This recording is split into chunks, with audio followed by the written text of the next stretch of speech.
Sunny had the most beautiful voice in the forest, yet she had never felt more invisible.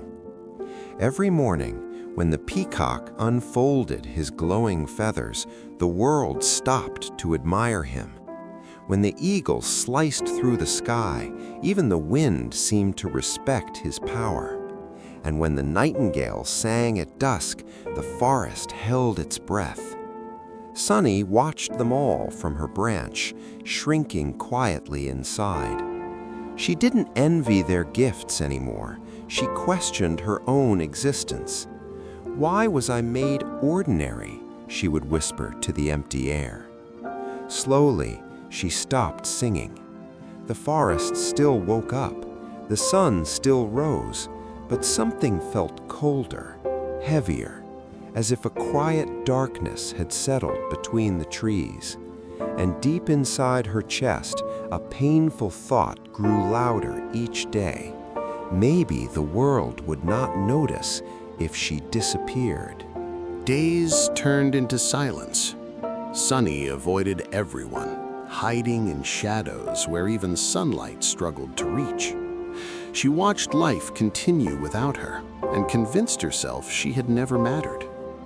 One evening, as the sky burned red before fading into night, a wise old owl approached her.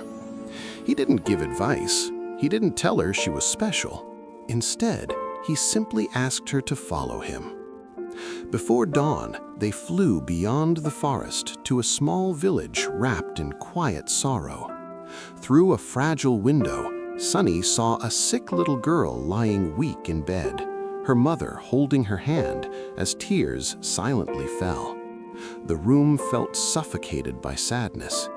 Something inside Sunny cracked. Without planning to, without believing she could make a difference, she sang. The melody was soft at first, almost trembling, but it carried something raw, something real. The little girl's eyes opened. A faint smile appeared. The heavy air shifted.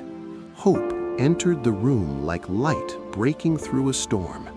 In that fragile moment, Sunny realized something terrifying and beautiful at the same time. Her voice had power, not to impress, not to compete, but to heal. When Sunny returned to the forest, nothing had changed, yet everything had. The peacock was still radiant. The eagle still ruled the skies. The nightingale's song was still hauntingly beautiful.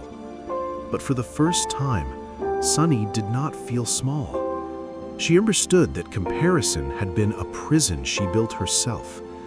The peacock carried heavy feathers that slowed his flight. The eagle soared alone in cold, empty skies. Even the nightingale hid her own quiet sadness behind her melodies. Everyone carried a struggle unseen. That morning, Sunny sang again, not to prove she was enough, but because she finally believed she was. Her song was deeper now, touched by pain, strengthened by understanding. And as it echoed through the forest, it no longer sounded like a small bird trying to be heard. It sounded like someone who had survived her own darkness.